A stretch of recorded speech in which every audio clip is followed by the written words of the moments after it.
that money, I'ma flex. I get that money, I'ma flex. I get that money, I'ma flex. You now rockin' with the best.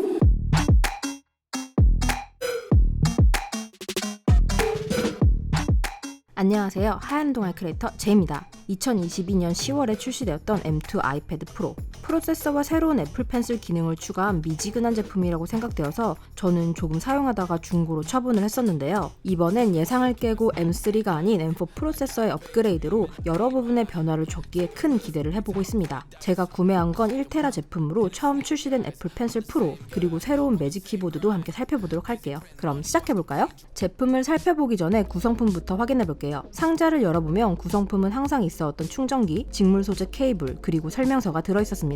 한 가지 달라진 점은 1테라 제품의 경우 새로운 디스플레이 전용 천이 들어있었어요. 간단한 구성품을 확인했으니 이번엔 아이패드 외관을 살펴보도록 하겠습니다. 가장 먼저 눈에 띄었던 점은 바로 두께입니다. 솔직히 크게 기대하지 않았던 부분이었는데요. 실제로 만져보니까 얇아진 두께가 많이 체감되었습니다. 전체적인 넓이는 더 커졌지만 얇아진 두께 때문인지 손으로 들었을 때에도 확실히 무게의 차이를 느낄 수 있었습니다. 전작인 685g에서 582g으로 대략 100g 정도 무게가 줄어든 점이 크게 와닿았어요. M1 모델도 애플 펜슬보다 얇은 두께였는데 M4 모델이 더 차이가 있었습니다. 면적 대비 두께가 매우 얇기 때문에 손으로 힘을 주면 쉽게 구부러질 것 같습니다. 보통은 케이스나 매직 키보드와 함께 휴대하기 때문에 크게 걱정은 하지 않지만 이번에 새롭게 출시된 매직 키보드에서 우려되는 부분이 있기 때문에 사용 시에 조심하셔야 할 것 같습니다. 이 내용은 후반부에 다루도록 할게요.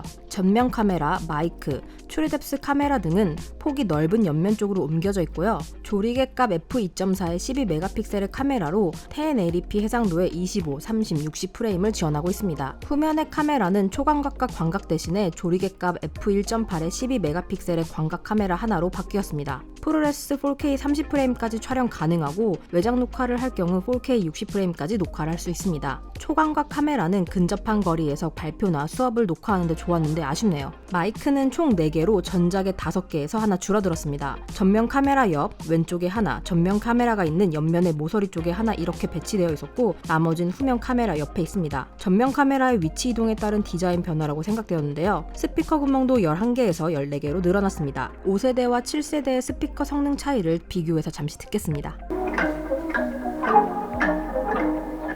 오늘도 지겨운 일과 일도 재미없었는 벗어나고 싶어 정말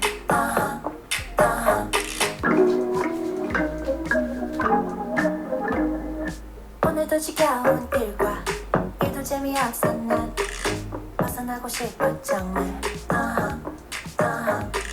이번엔 디스플레이를 살펴보도록 할게요. 이번 울트라 레티나 XDR 디스플레이는 텐덤 OLED 방식의 화면을 지원하고 있고요. 스펙에선 SDR 1000니트, HDR은 최대 1600니트의 밝기를 지원한다고 되어 있습니다. 실제 야외에서 동일한 영상을 재생했을 때 전작인 리퀴드 레티나 XDR보다 약간 밝음을 확인할 수 있었어요. 색감은 전반적으로 따뜻한 느낌으로 표현했고 흰색을 비교해봤을 때 약간 노란기가 있어 보였어요. 미니 LED 디스플레이가 적용되었던 M1과 M2에서는 동일하게 블루밍 현상을 볼 수 있었는데요. 이번에 OLED로 바뀌면서 높은 채도와 특정 상황에서 주변부가 밝게 빛나는 모습은 개선되었습니다. 그리고 검은색 표현이 확실히 더 좋아졌습니다. 나노 텍스처 디스플레이 글래스는 1테라 이상의 모델에서만 적용할 수 있었고요. 확실히 빛이 덜 반사되고 종이 느낌이 나는 필름을 붙인 것처럼 애플 펜슬을 사용했을 때 마찰력이 조금 더 느껴졌습니다. 전작에선 미끈거리는 느낌과 함께 화면에 닿을 때 딱딱하고 반동이 전달되어서 크게 선호하진 않았고 필름을 붙여서 사용한 적도 있었는데요. 아이패드로 그림을 그리시는 분이라면 나노 텍스처가 적용된 이번 제품에서 훨씬 만족도가 높을 것으로 예상됩니다. 적절한 마찰력과 펜슬이 유리에 닿을 때 튕기는 느낌도 덜했고 미세하게 사각사각 소리도 나서 이 부분은 굉장히 마음에 들었어요.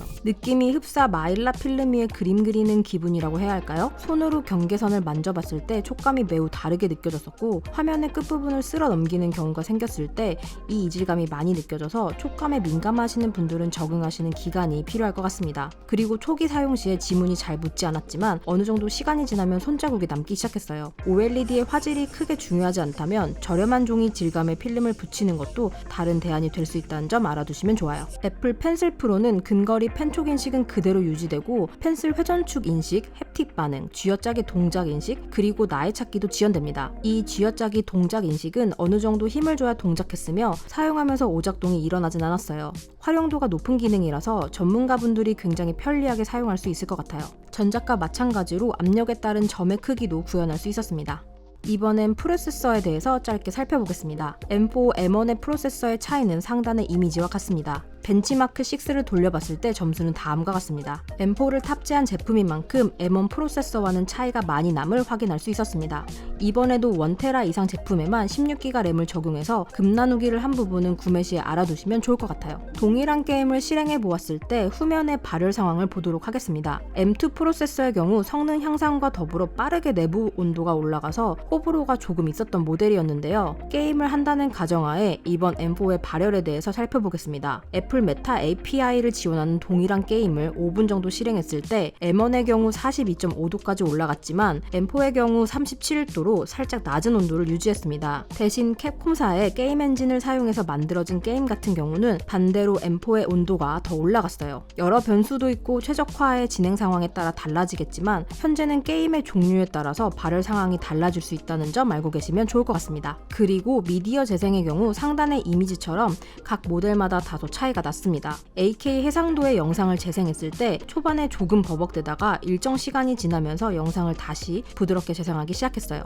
AK 하드웨어 가속기의 성능을 살짝 볼 수 있었습니다. M4의 경우 HDR 영상을 재생했을 때 깜빡거리는 현상이 몇 번 발생해서 추후에 안정화가 필요한 것으로 보입니다. 마지막으로 애플 매직 키보드입니다. 전작인 플라스틱에서 알루미늄 재질로 바뀌었고 트랙패드도 47% 정도 커졌습니다. 거기에 단축키도 상단에 추가되어서 화면 밝기, 음량 등을 빠르게 직관적으로 조절할 수 있습니다. 절반 이상은 단축키를 사용해서 컨트롤 센터를 열면 사용할 수 있었지만 편리하긴 했습니다. 트랙패드는 맥북처럼 터치패드에서 햅틱 반응이 있었고 개인적으로 키감은 이번 신제품이 조금 더 선호하는 느낌이었습니다. 키보드의 전체 넓이는 이전 모델과 거의 비슷하지만 추가된 단축키와 트랙패드가 넓어졌음에도 키보드의 전체 길이는 오히려 약간 짧아졌어요. 경첩에 USB-C 포트가 있어서 충전만 가능했고요. 알루미늄 경첩이 노출된 디자인은 장기 사용 시에 흠집이 날 수 있으며 노출된 부분이 경첩 안으로 들어가는 구조이기 때문에 이물질이 들어갔을 경우 오작동이나 파손의 가능성이 있어 보였습니다. 뒤로 젖혀지는 각도는 이전 모델과 유사했습니다. 제품의 무게중심이 좋은 편은 아니기 때문에 무릎이 살짝 내려간 상태에서 아이패드를 올려놓고 사용하신다면 뒤로 넘어갈 수 있는 가능성이 높아요. 외부에서 사용 시에 주의하시는 게 좋을 것 같습니다. 자동차 안에서 급하게 업무를 보던가 좁은 공간에서 무릎에 올려놓고 작업하실 때 뒤로 넘어가지 않게 주의하셔야 하겠습니다. 그리고 이 부분은 장기 사용을 하면서 주의 깊게 지켜봐야 할 부분인데요. 평소처럼 키보드 한쪽 모퉁이를 잡고 아이패드를 이동시키는데 키보드가 살짝 휘는 느낌을 받았습니다. 리뷰를 준비하면서 여러 번 이동시켰는데 그 이후에 키보드가 평평하지 않은 느낌을 받았어요. 책상 위에 올려놓고 눌러보면 닿는 면이 고르지 못한 것을 확인할 수 있었습니다. 이전 모델도 동일한 방식으로 사용하고 있지만 이번 신제품처럼 키보드가 휜 것 같은 모습은 볼 수 없었습니다. 알루미늄 본체가 넓고 얇게 만들어져 있어서 이런 불균형한 힘을 받았을 경우에 약간 틀어지는 현상이 발생하는 것 같아요. 사용 시에 주의가 필요한 부분이라고 생각되었고 키보드 내구성이 아쉬웠습니다. 대체 제품으로는 로지텍의 콤보터치 제품이 있긴 하지만 장기간 사용했을 때 실리콘 부분이 스스로 늘어지는 현상을 경험했기 때문에 이번에는 매직 키보드를 주로 사용할 것 같습니다. 이번 M4 칩셋을 탑재하면서 하드웨어에 많은 변화를 줬습니다. 블루밍 현상도 느끼지 못했고 구현하는 색감도 더욱 좋게 느껴졌어요.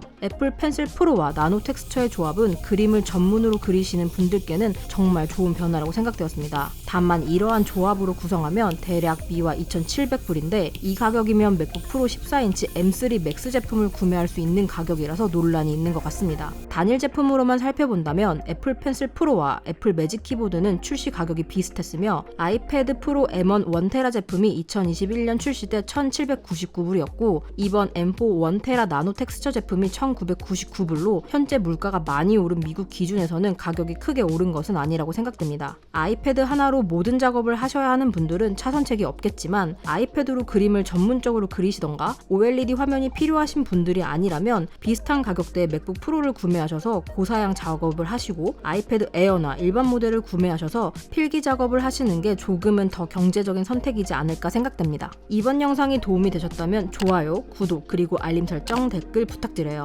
이상 하얀동의 큐레이터 제이였습니다. 감사합니다.